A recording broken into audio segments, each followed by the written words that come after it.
Audio 18। कर्म करो, कर्मयोगी बनो। दो माली एक साथ दो बाग लगाते हैं।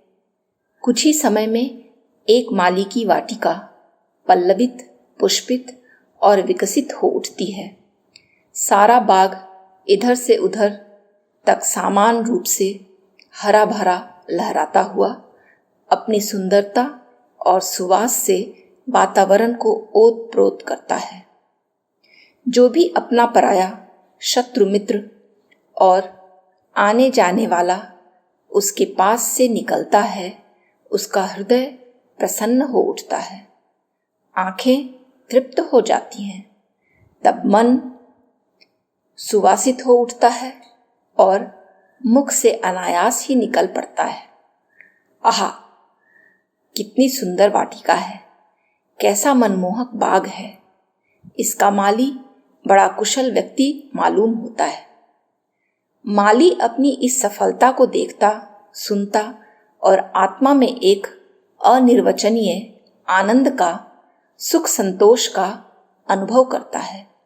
उसे अपने श्रम, अपनी साधना और अपने कर्म का श्रेय मिल जाता है। यही कर्म कुशलता है, कर्म योग है। दूसरे माली का बाग कहीं हरा भरा, कहीं नीरस और शुष्क है। कोई डाली फूलों से सजी है तो कोई पत्तों से भी रहित है।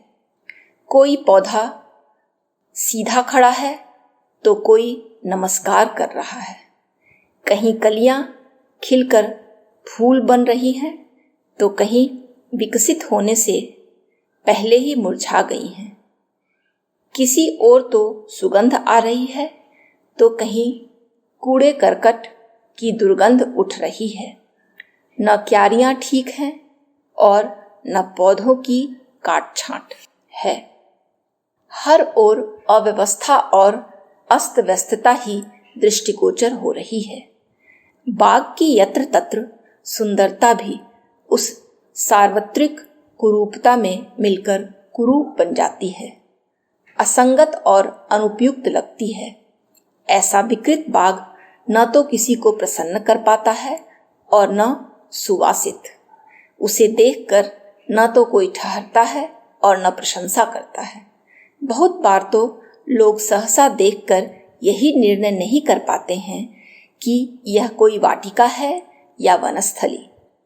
लोग देखते और यूं ही चले जाते हैं, और यदि कोई कुछ टिप्पणी करता भी है तो कहता है, बड़ा रद्दी बाग है, इसका माली बड़ा अयोग्य और अकुशल मालूम होता है। उस पर माली का सारा श्रम और सारा कर्म व्यर्थ चला गया।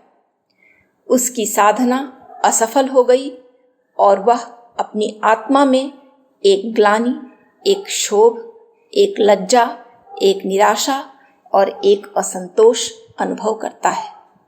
उसका सुख और संतोष, श्रम और श्रेय सभी कुछ नष्ट हो जाता है। यही अकर्म, अकुशलता और अयोग है।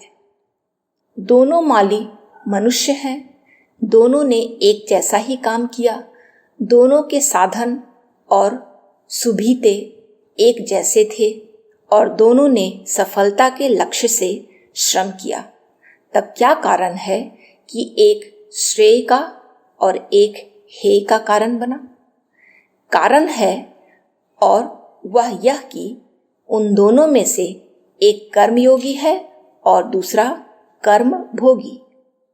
एक ने अपने कर्तव्य की प्रत्येक शाखा पर पूरा ध्यान और मनोयोग दिया है।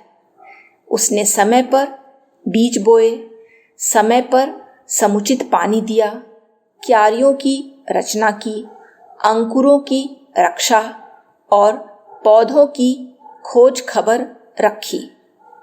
कहाँ पर विजातीय वनस्पति उग रही है, कहाँ पर कीड़ा लग सकता है, कौन सा पौधा सूख सकता है, हवा का कौन सा रुख डाल को हानि पहुंचा सकता है और किधर कौन जंतु आ सकता है, इनमें से किसी बात से वह गाफिल नहीं रहा। विजातीय वनस्पति को निराया और जानवरों का मार्ग अवरुद्ध किया। उसकी इस सतर्कता, सावधानी और जागरूकता ने उसे सफलता और श्रेय का अधिकारी बनाया। उसने कर्म योग पूर्वक